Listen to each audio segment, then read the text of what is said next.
Hey there, welcome to episode 122 of the Quagoing Sand audio program. I am your host, Dan Hugo. We're recording this at 11:36 a.m. Pacific Daylight Time. Oh, almost. 11:36 a.m. Pacific Daylight Time here in Greater Vegas on Wednesday, March 11th, 2026. A little bit later than normal. It turns out we were having our fire alarms tested sometime today, so I was kind of waiting. But then I was told it'll be afternoon, so we'll see what we can accomplish. If somewhere towards the end of this episode there's a jarring noise and a pause, that will have been that. Today's title and topic: HireMe. No, it is not it's not a command. It's not even a request, but it is one of my Silicon Valley experiences, which I will share with you today. If you're not familiar with the Quagoing Sand or the Quagoing Sand audio program, well, let me tell you, I coined the term Quagoing Sand when I was very young. It refers to, in a technical manner, something that you probably call pins and needles.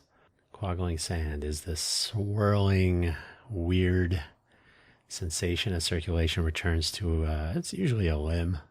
But for the purposes of this audio program, it is the swirling of memories with a similar feeling. It's a audio program about stories, tales, recollections.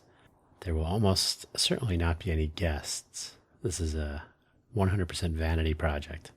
Hopefully something that I tell a story about will be useful to you. Hopefully wherever you found this audio program, you're able to locate the episode description, which contains the show notes, including a brief summary, which I will read to you. It is 2 sentences. Episode 122 on this March 11, 2026. I guess that's it. Let's get it started so we can get done, and hopefully this fire alarm won't throw any wrenches anywhere. Summary: I had just moved back to Silicon Valley for my second tour. I moved back in 2005. I've told that story before. I was not fitting in with Salon, so it was time to jump outside the box. Would it be video resumes? See, now you know. Now you know what it is. The domain was HireMe.tv. Fun fact. The links for today's episode are just the usual. There's really nothing to link to. If HireMe.tv was a success, I'd be talking to you from my office at HireMe TV, possibly. So yeah, no, if there is a HireMe.tv, it's probably not related. I haven't even looked. Maybe I should look. Who it is? I'll just interrupt my own show here. No. Oh, it's reserved. Ooh, it is reserved. Let's see. Oh, no. It's reserved, but there's nothing hosting it. Anyway, Quagoing Sand homepage. Quagoing is spelled just like it sounds. QUOGGLINGSAND.com. It also looks like Quaglings and, for what that's worth. No, I have absolutely not even touched the website since I renewed the certificates again. I cannot tell. Hopefully one of these episodes will be all about how everything I've been working on has come together and it's working smashingly. But still, keep the vanity domain for the vanity audio program handy. I would like to put some other stuff in. I don't think audio only is always ideal. Obviously, there's the links. I'm pondering publishing my notes. I prepare for the shows ahead of time with bulleted lists, so I could publish those with errors and all. Typos. Profile page linking everything. buymeacoffee.com/DanHugo. I did create that account on buymeacoffee.com in March of 2021. I was like, no, it's not 23. 21, which makes it 5 years old this month. I don't know where 2023 came from, but it should go back to where 2021 is. So check out buymeacoffee.com/DanHugo for links to all of my other audio programs so I don't have to read them to you, take up your valuable time. And do be aware that the Buy Me an Update audio program is published first on buymeacoffee.com/DanHugo/posts, hence the name, Buy Me an Update. And then it's published everywhere else, just like all my other audio programs. 5 minutes or less 5 minutes or fewer. No, 5 minutes or less. The very brief rundown on the previous week's audio programming topics, and then news and announcements upcoming. Can't go wrong. That's it. That's all the links. So allow me to set the stage for this tale. Think 2007? No, 2007. I don't remember how we all settled on how we would say that. 2007, 2008. Think one of those years or so, somewhere in there, which is after LinkedIn launched in 2003 and YouTube launched in 2005, but still early. So these two, LinkedIn and YouTube, had not joined forces for job seekers, and there certainly was no TikTok at the time. The post 9/11 era was in motion, and we were about to encounter the Great Recession around 2007-8, somewhere in there. If we go back a bit, in my first tour, that was ironically, I mean, it's almost like I can't make this up. From 2001, it's when I departed Silicon Valley, July of 2001. Yeah. So July of 2001, I leave Silicon Valley, my first tour. But before I left, it was actually around Y2K. It was actually 1999 and into the year 2000. I was working at Philips Components in San Jose, California, and one of the VPs, vice president, was an expat, an expatriate. That means he moved to America from another country, but from Holland. Philips is a Dutch company. So he moved from Holland to be a vice president at Philips Components in San Jose, California. I point this out because one day the Dutch guy came into a meeting. It was a meeting room. We weren't actually in a meeting, but we could, I mean, sort of. We were kind of, nothing formal. And it's a good thing for him, where it was our group general manager and a couple of other people, myself included, of course. We were all male, maybe a good thing. And he asked us why resumes don't include a photo, because he wants to hire someone cute. I don't know if he said cute. He might have said hot, attractive. I can't remember, but you get the idea. Well, we were a little shocked at this candid admission, and we pointed out that that is probably why there are no photos with resumes. And we should probably not say those things out loud. How about that? Not much more we could do without maybe an escalation to HR or something. And who wants that at a huge company like Philips? So we just kind of, I mean, I don't know what the practice was, what the sort of common social norm in Holland. I don't know if he was in Eindhoven or Amsterdam or wherever he was. But whatever the thing was, we figured, well, it's no need to make a big thing of it. But yeah, you might want to shy away from that sort of thing, at least saying it out loud. I mean, he's going to do what he's going to do. With the economy getting weird ahead of the so-called Great Recession, people who were feeling uncertain about their job security after 2001 were updating their resumes, and this was at a time when you could literally hand your resume to someone and they would pass it on to a hiring manager or someone they actually knew, and that would actually be helpful. I was on both ends of that helpful transaction, and as in I had someone hand my resume to a hiring manager, and I did the same. Karma. But also we were getting into the LinkedIn profile share and emailing our resumes around and all that. Now, resume platforms had been around. The tools we had at the time, so while I was living in Arizona again from 2001 to 2005, the job market and the economy were not helping too many of us. And again, remember 2001, September, 9/11. Okay. So the joy of job sites was at hand. Oh, the worst websites on the internets. So we're talking Monster, Hot Jobs, Dice. There were others. There were a lot of others. And in each case, one might check hundreds of job descriptions in hopes of finding something interesting. And even then, you wouldn't hear back from them. We could fill in an HTML form for each of the job sites, Monster, Hot Job, etc. So we could apply to a particular job right there on the site. Just attach my resume, send and apply for this job, etc. This gave control of our contact information to the platform, right? If you upload your resume, which you could do, I think eventually everybody supported that too. Parsing a resume was not always a piece of cake, but they did a pretty good job over time. But they're going to go ahead and remove your contact information so that they retain control of that information for the purposes of billing. Gotta love it. So yeah, fill in a form, this gave so they could make the money. Yeah. This was also sort of tedious since a new form would need to be filled out for each platform. Okay, that in itself is not super tedious. If you got 5 platforms, maybe it was 5, maybe it was 3. And you're like, I filled it, I did exactly the same. Although not all of them would have exactly the same form. So you're like, oh, what's this? IRS job code or something? I don't know if I ever encountered that other than on an IRS tax return form. But there are possibilities, right? So everybody will throw in their own, hey, describe your favorite meal or something. You're like, wait, what is this? I don't want to put that on my resume. So if you were the type of person that would create a custom resume for a particular job or maybe for a particular company, so you'd highlight some of your skills or relevant experience or whatever, then it becomes tedious because now you're filling out the same information. Now you got to manage, like, oh, did I send the correct resume? I have 10 different variations. I've never been a fan of that.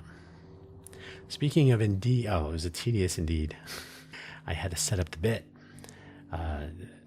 Tedious was indeed the word to use if you're managing 10 resumes or 10 different variations of resumes per platform, and you're using 3 to 5 platforms. Yeah, it gets a little nutty. Speaking of Indeed, this is when I came upon Indeed and Simply Hired. Simply Hired just became a resume authoring site. Indeed is still around as far as I can tell. I haven't looked at it lately. But I came upon these when I was in Phoenix, which made job hunting a little bit easier. You could just generally find job listings wherever they were. They would crawl them for you, so you weren't checking 10 different platforms. I just hit my finger on my desk. So it was a little bit easier, but to be honest, it still wasn't great. I ended up finding something from a former coworker. We worked at Supermac and Phillips. Former coworker who was himself moving back to San Francisco to take a job with Salon.com. So I moved back to Sunnyvale since I knew the area. I was more of a South Bay person, and took the train up to San Francisco to work for him at Salon.com. How neat was that? No resume required.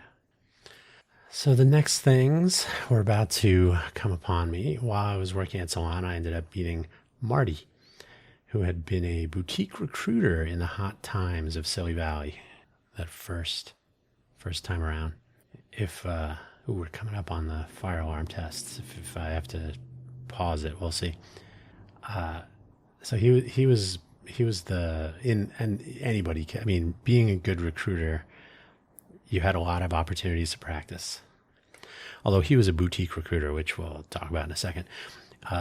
He and I actually visited Cafe Centro 3 times maybe. If you have heard me mention the coffee shop, that particular coffee shop, in the intro for Cafe Genius Impresarios, one of my other audio programs, he actually introduced me to this place. Hey, this is where Twitter was, whatever. I was leaning towards an exit from Salon, to do something that might be a better fit for my interests, and he told me his idea. Now remember, this was about 2007. I left Salon, not Intel. I left Salon, and then I did some other consulting for somebody else, and then Marty and I I knew him at Salon. He didn't work at Salon, but we would talk about this. I worked at Salon from October 2005 to, I don't know, probably October 2006. So maybe it was 2006, 2007. Don't remember. So Marty now remember, this was about 2007. It was possible that LinkedIn was enabling a profile photo. I honestly don't remember. Maybe some feed-like posts, Facebook inspiration. Everybody wanted to be like Facebook. But Microsoft would acquire LinkedIn in 2016. So we were still in the standalone company developing its presence and utility for reconnecting colleagues and classmates in a professional context. I joined LinkedIn launched in May of 2003, and I joined in August of 2003. So I've been right there, and I do not care for where it has ended up so far. But it's only been 23 years. See, that's probably where I got the 23 earlier. So it's been 23 years. I've been using this stupid platform for 23. I mean, it's a fine platform for some things. But Microsoft would come in and then they would make it much more of a social network platform and introduce matching algorithms and all that stuff. I don't remember LinkedIn being quite so awful for several years. So Marty wanted to use his background as a recruiter, and so a boutique recruiter, in fact, which meant when he was doing that, he would assemble a team for a startup or a small company. Smaller companies, if they're creating a new group, a new division, whatever it is, you don't want to start hiring one person at a time. You would like to get a team together that might work together, fit together. So maybe you'll go find a company that's shutting down, and hey, you guys all, or you people, hey, does everybody here want a job except for you? So you'd want to make sure the bases recover, the personalities and the skills all mesh to give the startup a good shot, for example. So that's what he used to do. The idea was pretty straightforward. HireMe.tv, a video resume platform. So what was the deal, the play, the opportunity?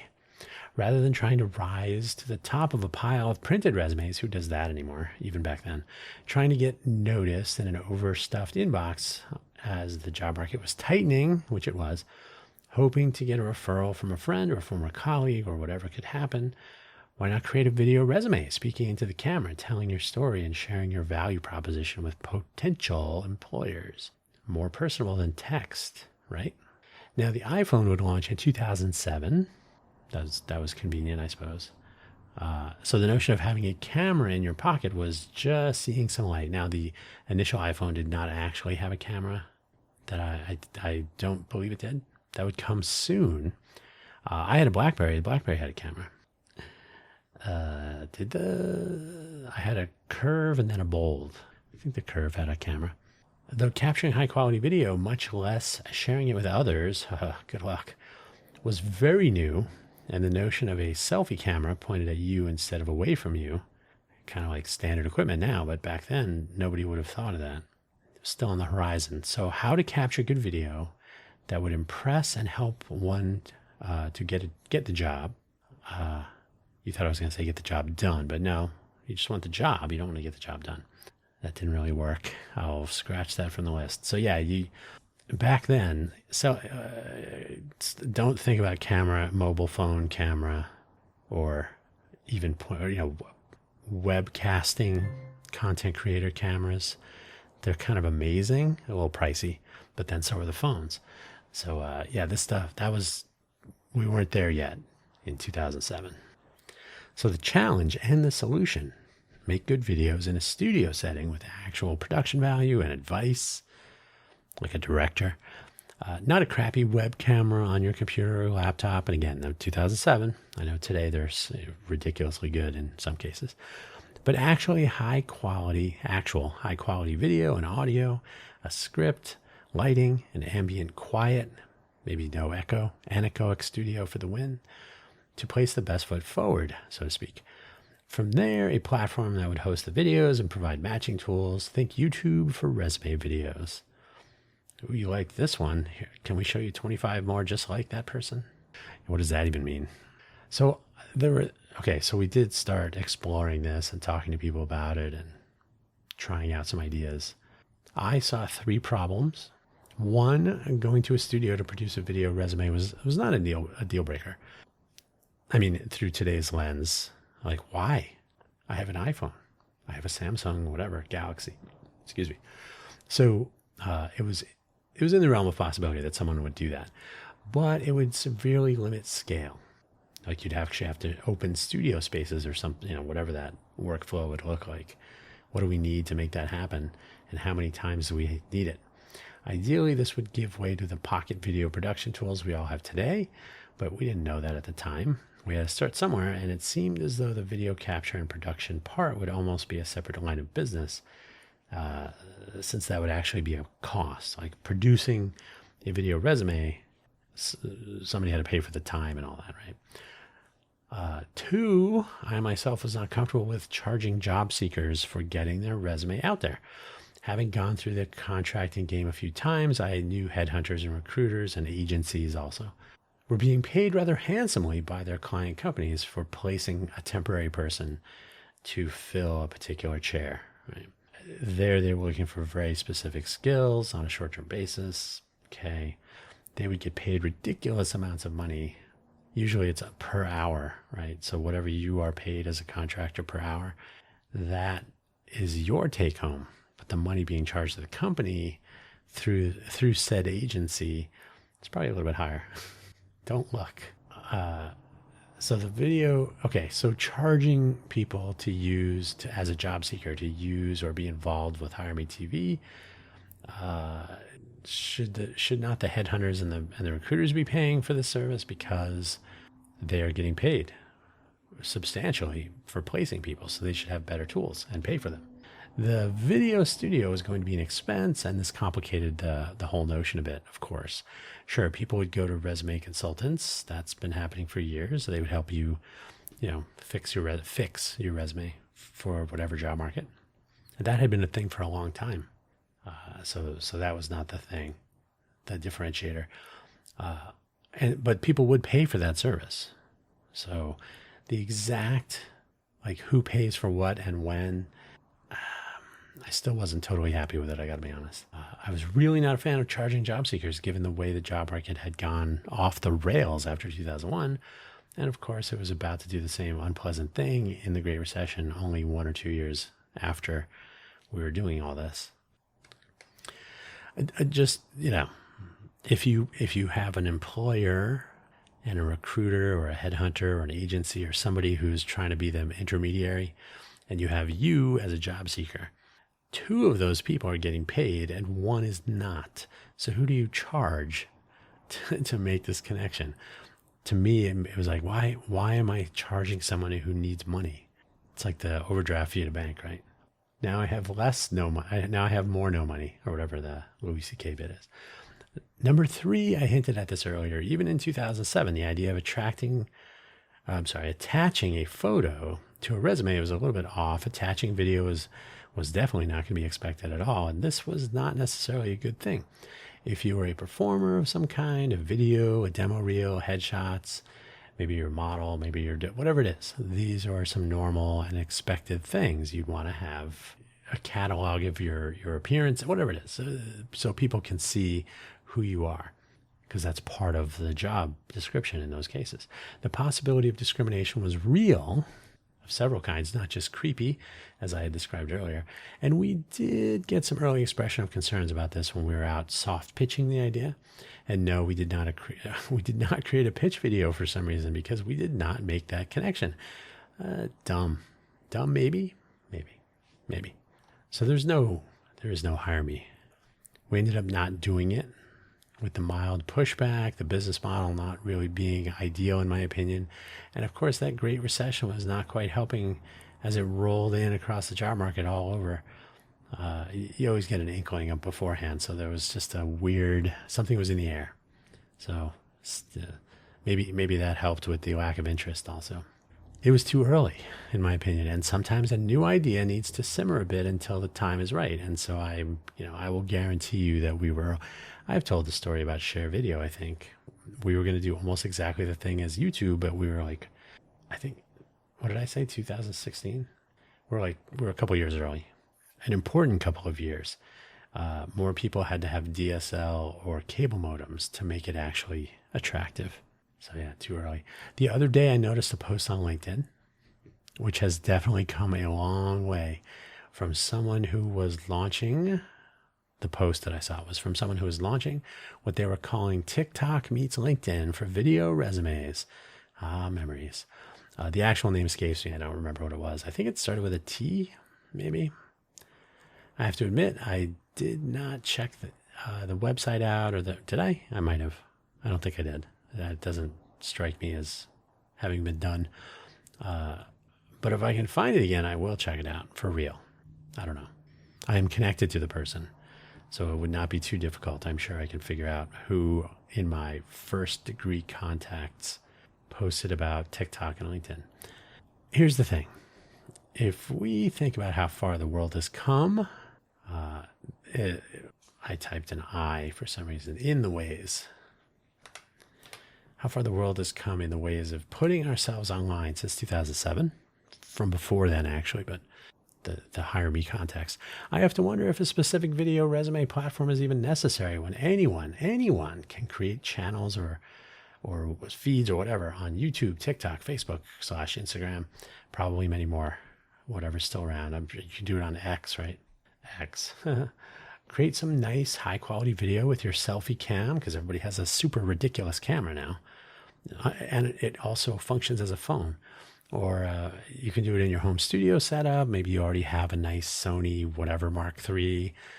The web content creators producing for anything on the web or any platform. They all seem to like Sony for a variety of reasons. So maybe you have one of those. Maybe you have a green screen and some lights, and you're all set. And you can produce your own video. You don't need to go to a studio or have a professional do it. You can create it with your selfie cam too, right? So you don't even need to. You can be candid. You can be out and about, sitting at the Cafe Centro if it were still open. You can apply some effects. You can edit it down to the perfect length. Take out the ums and the uhs. Post it on in the best size. Best sizes. So you can create different sizes of it for Instagram square and TikTok vertical, portrait, and you're all set. Create a bunch, even, right? Hey, today I'm going to make another video. You could fill up your LinkedIn profile or wherever with your selfie videos all day. Maybe even private videos for a particular job description or job description type. Like, if I'm going for barista jobs, I should show how I can make coffee. If I'm going for a programming job, I should show how I can go get coffee. So yeah, create a bunch. And, I say private just so that they are associated directly with, so you're not just posting it for anybody. Like, this is a video I made for this job description, and here it is. And you can talk about it, do whatever you like. But the possibilities are really endless compared to 20 years ago. That is for sure. So yeah, today, as I said, this person, it's at least 2 people at this startup. I think they're in the Bay Area. They're going to try it. We'll see what happens. I think video resumes have been done. I'm going to guess that with so much technology at hand, literally, in pocket, also literally, that a video resume or some kind of media, right, an audio resume, an animated, whatever it is, slide deck, you can do whatever you want. It indicates your personality of some kind, may or may not be useful, and may or may not be required by your employer to provide some sort of a video. Some do, some don't, whatever. Maybe it's not even expected. Maybe you can surprise them or you don't, whatever you want. But surely nobody is surprised if these are available and even linked or shared directly in a job application or referral. So if you have a video resume, nobody's going to say, what's this? If LinkedIn is the indicator, it is well into the social media world as opposed to a pure social network. With some of the people, especially if they're LinkedIn influencers, saying it explicitly, they prefer LinkedIn to Instagram for posting their selfies and lifestyle photos to show their work, their activities, their success. LinkedIn is the new Instagram. It is also the new Facebook sometimes, which is even less appealing. Is probably a safe bet. These images are produced to put a best foot forward. Same with any videos that people post on LinkedIn. You're trying to get people's attention, but also in some cases, anyway, no comment. But yeah, some of them are a little right on the edge.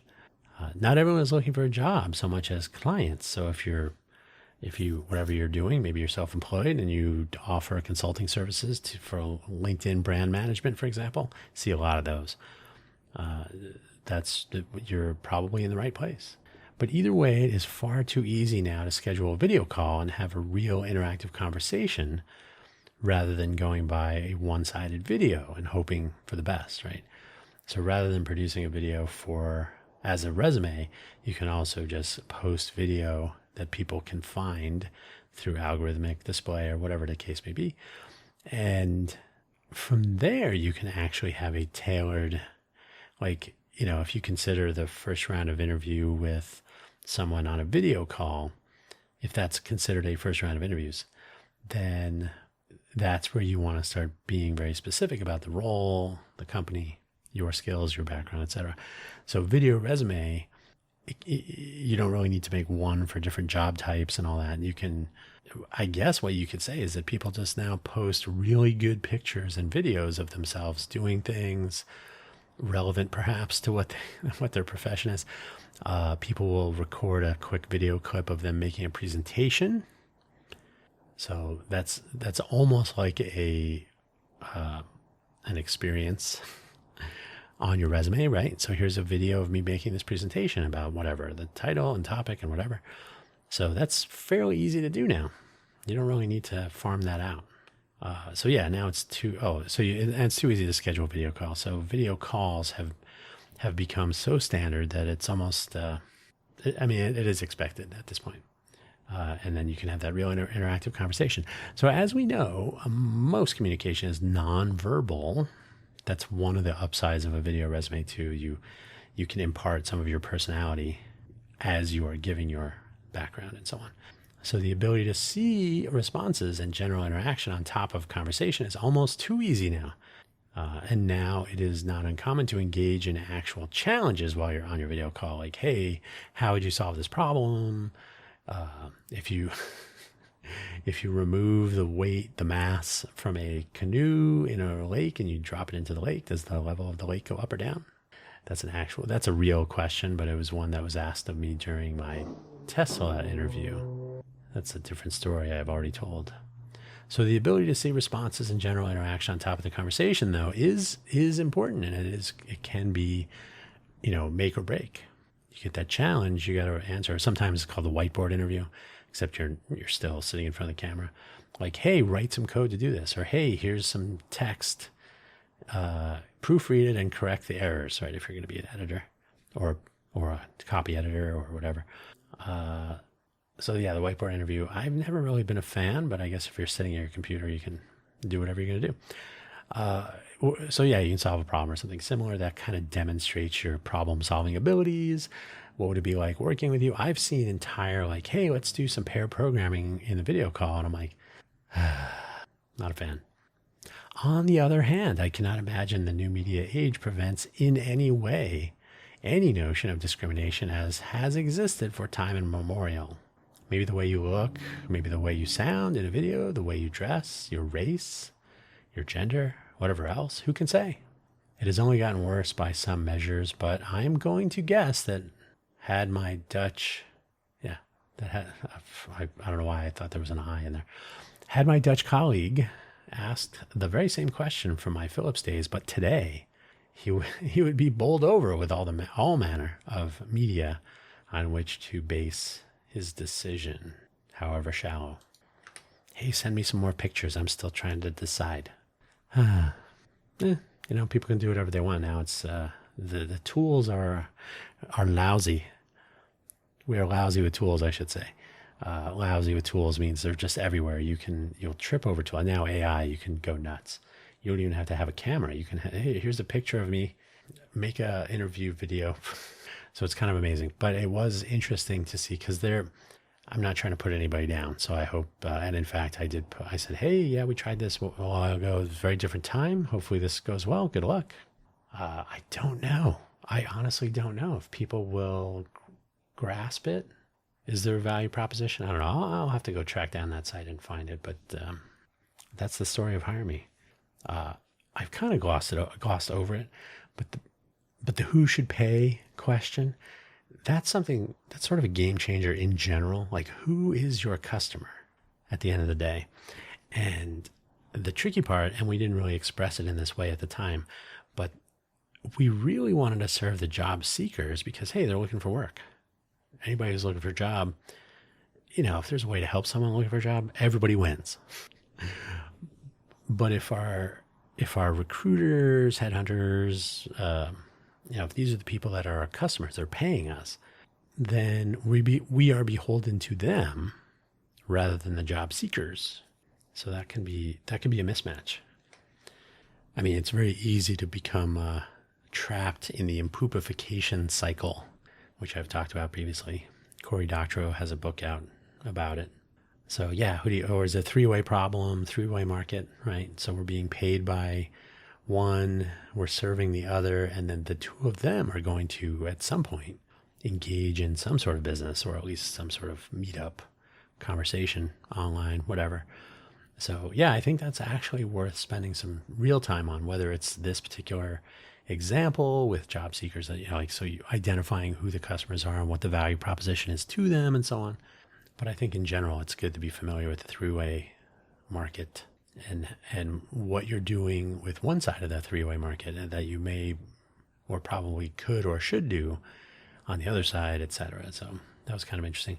But yeah, the take home, I still think, and I think people know this. It's nobody's surprised. Nobody is fooling themselves or anyone else to think that.